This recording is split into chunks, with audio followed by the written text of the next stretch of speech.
මුහුදේ නැව ගිලුණු කාලට බෝසත් මාගේ අම්මා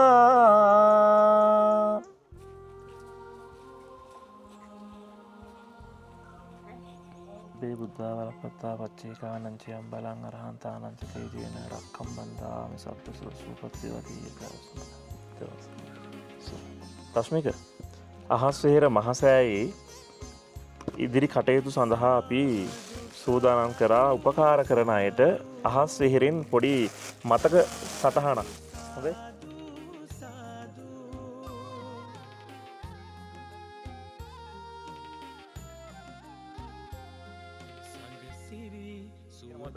දැන් තස්මිකෝ මෙහෙම වඩාගෙන අම්මා පුංචි කාලේ ඉඳලම මේ ගමන යනවනේ නේ තස්මික අද විශ්වවිද්‍යාල ප්‍රවේශය ලබන්නත් අම්මා ලොකු හයියක් නේ ඉතින් අද වර්තමානයේ ගොඩක් අම්මලා තස්මික වගේ දරුවෝ ඇඳේ තියලා තියනවා මිසක් ඒ දරුවා වෙනුවෙන් කැප වෙන අම්මලා ගොඩක් අඩුයි මග දාලා යන කාලෙක ඉතින් තස්මිකගේ අම්මා එහෙම නෙවෙයි තස්මික ඉපදුණු දවසේ ඉඳලා තස්මිකගේ ආබාධය දිහා බැලුවේ නෑනේ අදටත් මගේ ලොකු පුතා කියලා වඩාගෙන මේ සංසාර ගමනේ තස්මිකට උදව් කරනවා පාරමිතා පුරන්න. අන්න ඒ නිසා මට හිතුණා මේ කවිය තස්මිකට කියලා දෙන්න ඕනේ කියලා.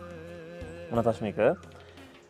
මුහුදේ නැව ගිලුණු කාලට බෝසත් මාගේ අම්මා දැතේ කාර පිට හිඳුවා රහසේ ගොඩ දැම්මා මේ දෙකල පැතුව කාලට මම මාතු බුදු වෙම්වා ලෝකේ පළමුව බුදුන්ට විවරණ දුන් අම්මා.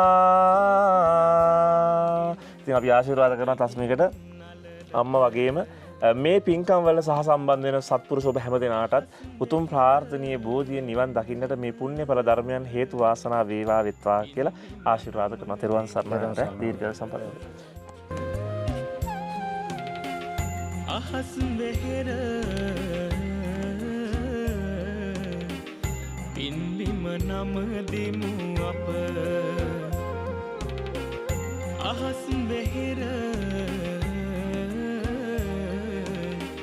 පින්බිම නම දෙමු